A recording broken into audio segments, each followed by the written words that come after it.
Oklahoma Gardening is a production of the Oklahoma Cooperative Extension Service as part of the land grant mission of the Division of Agricultural Sciences and Natural Resources at Oklahoma State University, dedicated to improving the quality of life of the citizens of Oklahoma through research-based information. Underwriting assistance for our program is provided by the Oklahoma Department of Agriculture, Food, and Forestry, helping to keep Oklahoma green and growing. Today on Oklahoma Gardening, host Casey Hentges is in the herb garden with cilantro that will soon produce coriander. We visit the home Prairie garden of former OSU horticulture professor Doug Needham to find out tips for creating your own native plant oasis. In downtown Chicago, we visit the Lurie Garden, where prairie plants are showcased in an urban environment. And we stroll through the OSU Stillwater campus to see some of this year's favorite plants and plant combinations.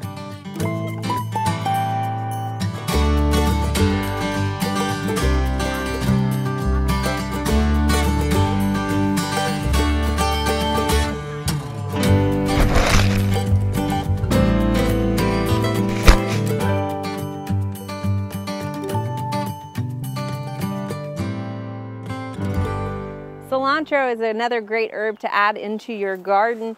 Now, cilantro is a little bit different than some of the other herbs that we have because it is a cool season herb, which means as the temperatures start rising, it's gonna bolt. But I kind of call it a twofer because not only do you get to harvest the cilantro leaves when the temperatures are mild, once they start to flower, as the temperatures start to warm up and these flowers set seed, then that turns into coriander, which you can also use in your kitchen. Now, as long as the temperatures haven't reached 75 degrees, the soil temperatures haven't reached 75 degrees, then you can continue to succession plant this so you have something to harvest. So you might plant this early in the season and then 2 weeks later plant another plant so that you constantly have a supply of cilantro to harvest. Again, that works until the soil temperatures reach 75 degrees, at which time your plant's going to turn into coriander. When you are growing cilantro, you may find that you have a problem with aphids or whiteflies, and in order to eradicate those, you'll want to use an insecticidal soap since this is a plant that you're going to eat. Now, if you're looking for that cilantro flavor but want it all season long, there's another plant that you can try, and this is called Vietnamese cilantro or Vietnamese coriander. It is not related to our cilantro, but it's going to have a very similar flavor to it. You can see it actually has a much different look to it, and in fact it's in the Persicaria family, or the knotweed family. This particular cilantro, because it's a tropical plant, it's used to moist, warm conditions. And so we're going to plant it. We've already got one in here in our bog garden at the bottom of our herb garden, and we're going to add another one.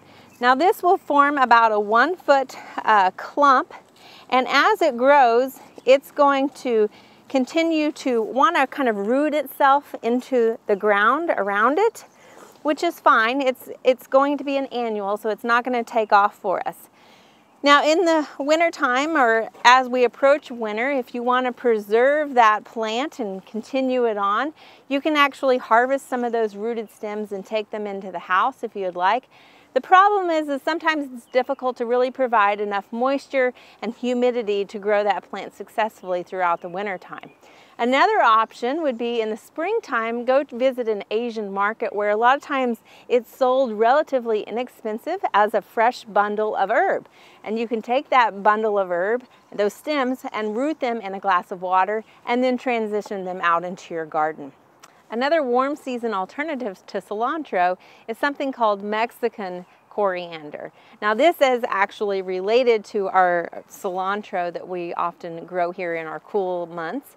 A Mexican coriander or Mexican cilantro is a little bit different though as far as the texture of the plant. It's going to have a bit of a prickly, kind of serrated edge. So often it's used more in cooking rather than a fresh herb that you might want to add because the texture of it can be a little bit different on your palate. So if you're one of those people that just can't get enough cilantro and you're looking to extend that season, you might try Vietnamese or Mexican cilantro as well.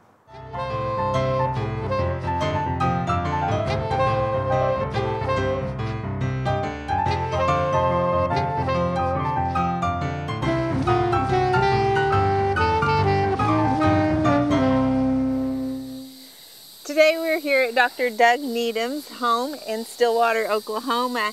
And Dr. Needham was a former professor at OSU in the horticulture department, and also is retired from Longwood Gardens. And Longwood recently went through a prairie renovation. So were you inspired a little bit to come back to Stillwater and bring the prairie with you? Well, absolutely, yes. At Longwood, we completely renovated a meadow, and it was about 42 acres, expanded to 84-acre meadow garden, and it was great inspiration. Yeah. And with Jackie and I retiring and coming back to Stillwater, and with this piece of property, I certainly didn't want to have all of this to be lawn. Right. I wanted to have a native prairie. Well, you're in the prairie, exactly. right? Exactly. Be in your place. Exactly. And so I wanted to really restore this portion of our land that had been native prairie. I could see that in the maps and also in the section that we didn't do anything. Yeah, you that have there are all these beautiful native prairie plants. You have some nearby land here that you haven't done anything, and you've got some very similar plants to them. Exactly. So let's talk about the little process that you went through to establish this prairie. All we did was smooth this out, and it didn't work it up, didn't till it, because I didn't want to bring up weeds and so forth, but just leveled the land, which just kind of crumbled the surface a little bit. And then I wanted a pathway so they could walk through. Right, absolutely. And so we used flags and marked where the pathways would be, and that also then set aside the areas that would become the 3 different zones. So a short prairie up at the front near the home's turf grass, a medium prairie here behind us, and the tall prairie behind you. Okay. And so each section has a different assortment of native wildflowers. Right, and you can actually see the heights change with those wildflowers yes, too. Yes, that's right, that's right. So let's first start with the short grass prairie up there. What is some of the stuff that we're going to see up there? So in the short prairie, well, in the spring we had Texas bluebonnet and Indian paintbrush, and gaillardias then came a little bit later, followed with the coreopsis, and then it was a burst with the Mexican hats, and so it just is kind of an ongoing color change.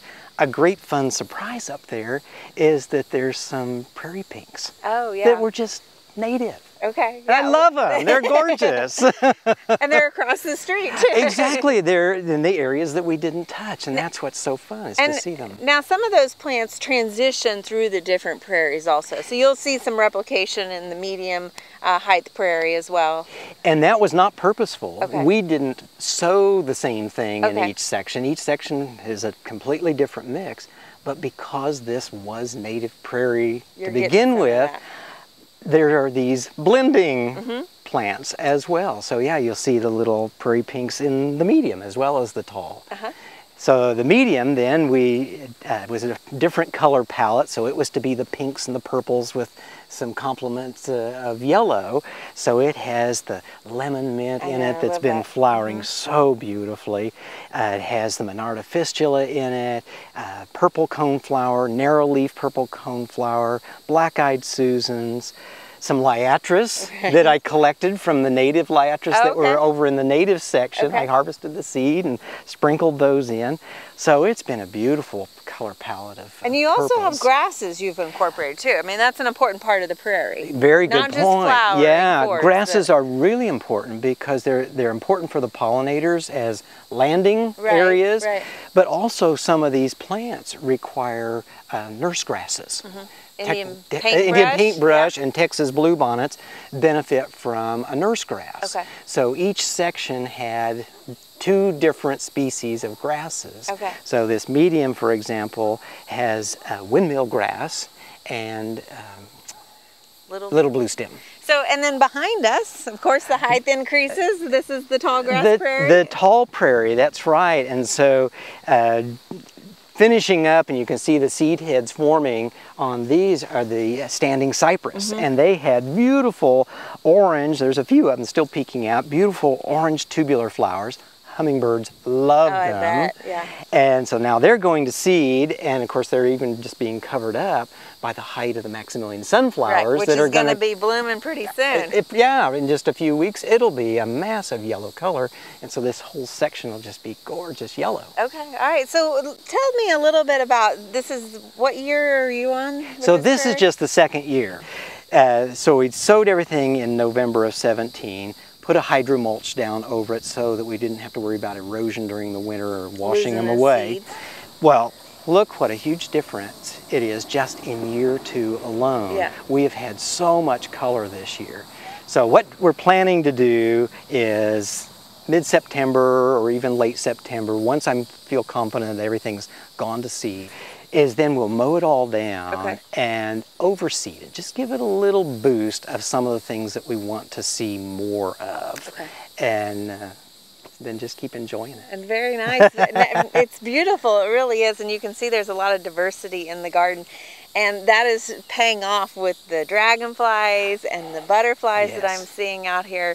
So I assume no chemicals, right? No. Like you're hand weeding if you need to. Let's talk a little bit about the path too. Sure. Because I know a lot of times we have to fight Bermuda grass here in Oklahoma. So what have you used? I know it's a mix a little bit. It is, and it has some crabgrass. It doesn't belong there. But again, as you say, I didn't use any herbicide to kill out the crabgrass.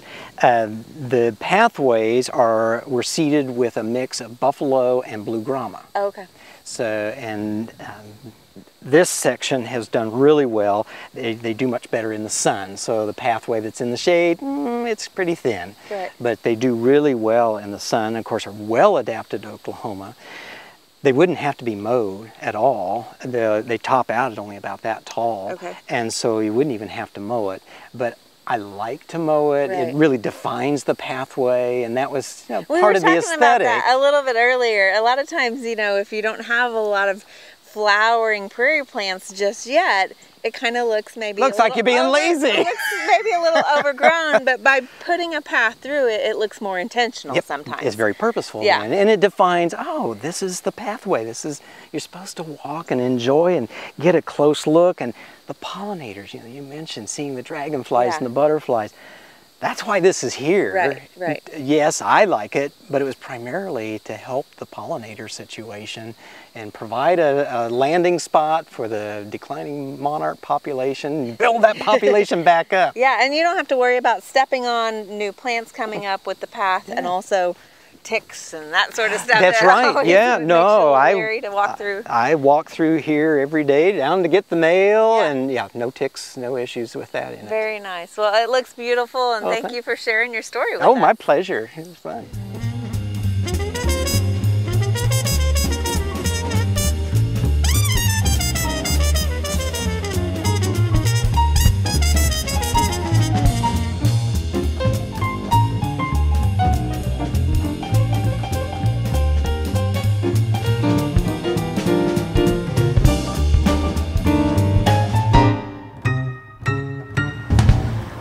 Downtown Chicago at Millennium Park at Lurie Garden, and joining us today is Laura Asakatia, and she is the director and head horticulturist here. And Laura, thank you for joining us and letting us be here and share your garden with us. Thank you for coming. I'm so excited that you're here. This is just a beautiful garden, and can you tell us a little bit about the history? Well, we opened in 2004. And it was an exuberant opening. The whole park opened at once, and many people came to enjoy this new park, which is very interactive. And it's actually a green roof, right? It's a green roof. We're on top of a multi-level parking lot and a train line.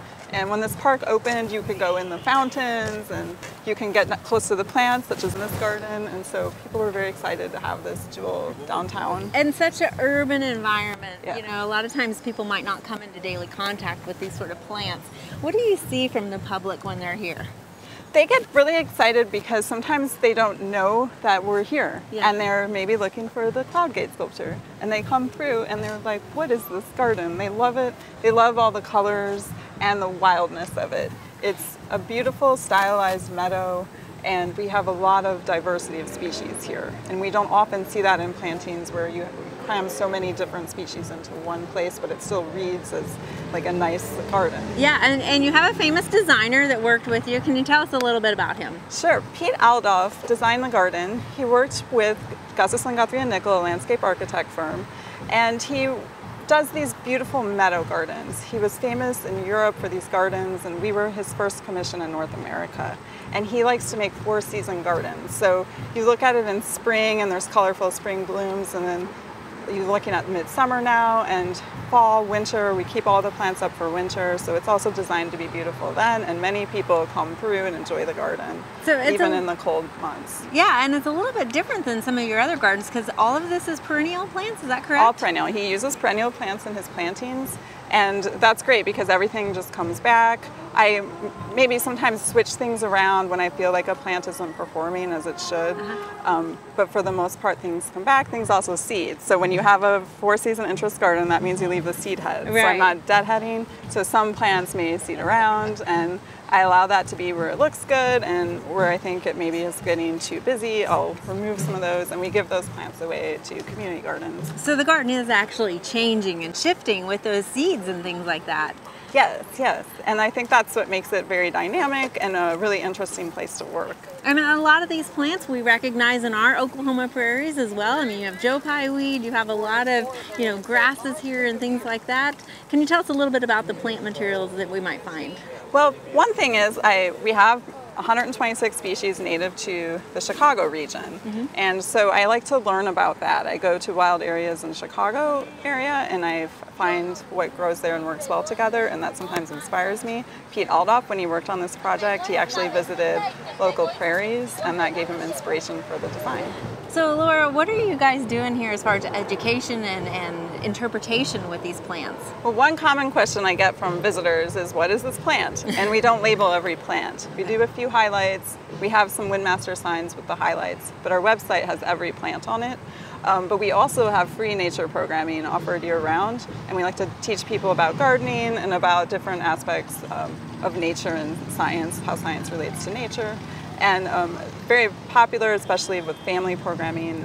We also have programs for adults, but we're always looking at ways of how to interpret something like this for the public so that they can get a deeper connection to what's happening here. We have quite a biodiverse population of insects, and so yeah, we've noticed the butterflies down here. It's crazy in an urban environment like this. It's really, really lovely to see that. Even at night, there are different pollinators at night from what you see here during the day, and so we want to be sure that we're a habitat for them, and so that's something that we focus on a lot as well. That's fantastic, and there's so much going on. I mean, we've got a concert getting ready in the background, and it's just such a lively place. And of course, Millennium Park, there's a lot going on here as well. Yeah, and it's all free and open to the public, so that's really important too. We're open. Lurie Garden, as well as the rest of the park, is open from 6 a.m. till 11 p.m. every day of the year.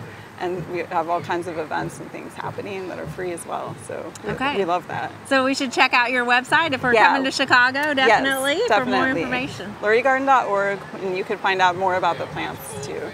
Laura, thank you so much for your time and showing us your lovely garden down here in downtown Chicago. Thank you for coming. It was so wonderful to meet you guys.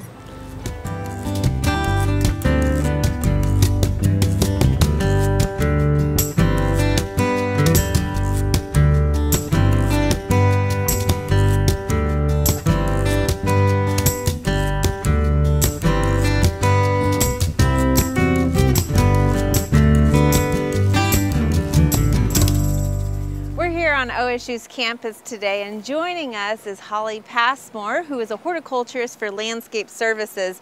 And Holly is responsible for all the annual color that we see on campus. You grow it and you plant it and make sure that it looks good. And I got to tell you, it looks beautiful this season. Well, thank you. So this is one of your combinations that we've got here. Tell us a little bit about what we're looking at. I love the color combination and the different varieties of plants you've incorporated.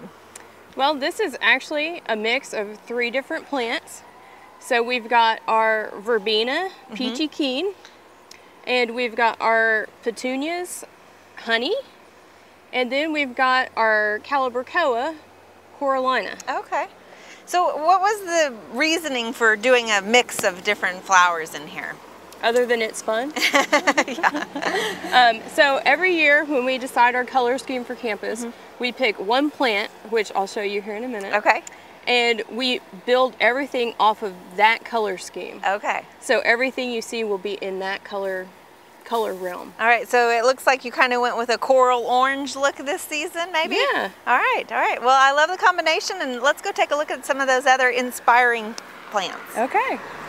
So Casey, here we are in the formal garden, and this is our inspiration plant that we based all the color around. This periwinkle here? Yes, this is Vinca papaya, and it's in the tattoo series. Okay, which is a fairly new series, and I think there's a couple of different color versions of it. Is that correct? Yes, I think there's about 4 different colors. Okay, all right. Well, I love that most of them have a real dark eye to them, I believe, and it seems to be doing really well here. Yes. So you can see you pulled the pink into the petunia there a little bit, and there's another plant behind us that's catching my eye a little bit too. Yes. Is this a portulaca? Yes, right here, this is the portulaca. It's the Color Blast Double Orange. Okay. It's a self-cleaning portulaca. It says 6 to 8 inches, and we're getting well over about a foot on ours. Yeah, it definitely has more height than the kind of prostrate spreading habit than a lot of portulacas have. And you can see it's starting to clean itself a little bit now. Yes, it's cleaning itself right now. And the other cool thing about this portulaca is it won't close up in the sun like your regular portulacas. Okay. So Holly, all of these that we're looking at are annuals, which means they should bloom throughout the whole season. Is that correct? That's right. All right. And then what about maintenance? I assume y'all are busy on campus. Do you have to deadhead all of this stuff, or is it mostly self-cleaning? Yeah, everything out here is self-cleaning. We don't have to spend any time deadheading. Okay. All right. Well, and you've got a coleus you want to show us too? Yeah. Okay. So this definitely is a different looking coleus than what we're used to seeing, and it's in full sun. Yes. So this is the Coleus Fancy Feathers Copper. Okay. This is the mature height, so about 8 inches, and it has a really nice spread on it, about 12 to 14 inches. So it almost could serve as kind of an annual ground cover. Yeah. In the sun. Yeah. So it's got very fine textured foliage to it. And is this the typical color we would find in the sun, or? So this is the typical color that you're going to find in the sun. Okay. And this particular coleus can go in the sun or the shade. Oh, really? So in the shade, it drops some of this red color, and it picks up more of a chartreuse color and a lighter red color. Okay. So even in the shade, it's going to kind of highlight that darker area a little bit with that chartreuse color. Excellent. Well, it's a very nice coleus. I like how y'all have used it here. Thanks. So Holly, you've got a little annual in here that's tucked in that I want to ask you about. What is this giant pom-pom flower? So this is actually a gomphrena, Really? or a globe amaranth. Not the typical globe amaranth that you see. It's almost like 4 times the size. Yes. Yeah. Yes. And it'll get a little bit taller, probably 10 to 18 inches tall is all you're going to get. Okay. And it'll spread out a little bit more. Okay, so were these just recently planted, or are they? Yes, these were recently planted. All right. And do they come in the white or just the pink? Do you know? Just the pink. This is actually a pink zazzle. Okay. All right. And as far as I know, that's the only cultivar. All right. Well, again, you've got it combined with your petunias and your tattoo vincas, and it looks like we've got a few other plants in here and some ornamental grasses. Yeah. So we've got our gomphrena, and we've also got our regular purple fountain grass in this bed. And there's one other that I want to show you. Okay, excellent. So this is another fountain grass that we have on campus, and it looks really similar to the one we saw in the formal garden, but this is the mature height on it. Okay. It's going to be about 18 to 30 inches. The leaf blades are just a little bit smaller, and it's more suited for container gardening. So what is the variety of, it's a purple fountain grass, but it's a particular variety? Yes, this is purple fountain grass, Red Riding Hood. Red Riding Hood, okay. And it looks like you've got it underplanted again with your vinca, the tattoo papaya vinca. Yes, and then further down Legacy Walk, we've got it paired with the Calibrachoa Hula Orange. Oh, okay, fantastic.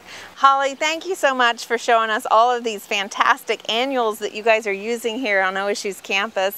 And I would encourage all of our viewers to come down and take advantage of these quieter days when the students are away during the summertime and take a look around at the landscape to get ideas for your backyard.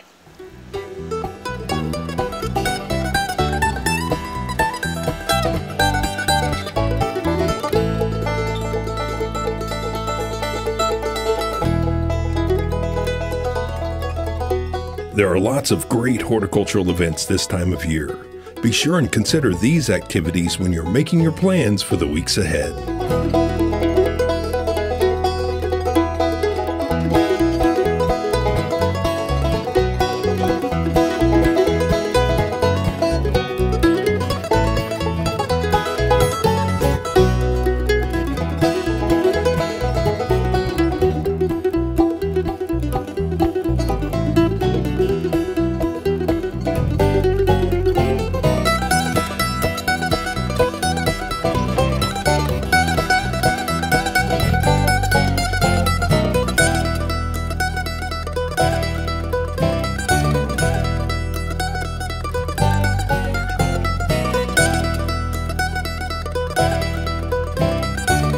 Next week, Casey has an herb that's cool and refreshing.